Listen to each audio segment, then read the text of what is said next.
Hey everyone, I wanted to read to you from James chapter 1 verses 2 through 4. It says this, "Count it all joy, my brothers, when you meet trials of various kinds, for you know that the testing of your faith produces steadfastness.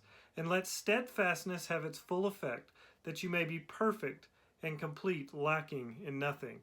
I think James here is referring to the promise of the gospel that for God's people, anything we encounter, God can use it to form us and shape us more into the image of Christ. And so in these days of trial, as we're facing things we've never faced before, know and stand firm in the fact that God will use this to your benefit as a believer in Jesus if you'll let him.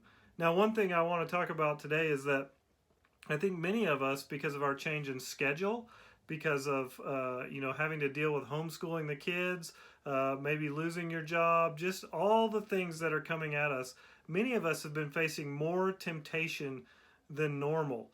Maybe you've been short with your kids. Maybe you've been short with your spouse. Some of you that wrestle with looking at pornography, maybe you've felt that temptation to do that more and more because you're online more. There's more space, right? Many of us in our stress behaviors, we go to overeating and just a lot of these temptations that sometimes in our routine and schedule of life we can push aside have come back to the surface. Now the Bible tells us a couple things about temptation, and I want to mention those here. First one is in James chapter 1 again, verses 13 through 15.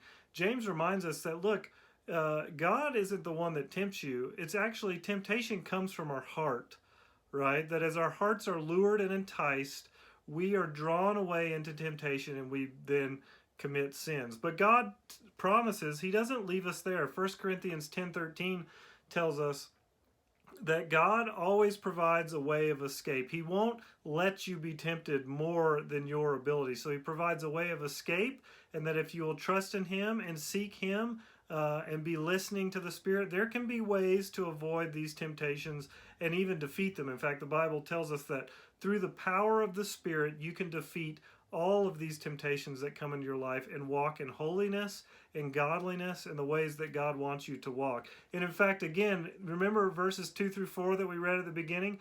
This is what God wants to form in you in these times. As you're facing these temptations again, maybe for the first time or the first time in a long time, God wants to produce steadfastness in you, in him, as you trust in him, as you face these things and you look to him, and then eventually you'll be formed into the image of Christ, perfect and complete and lacking in nothing.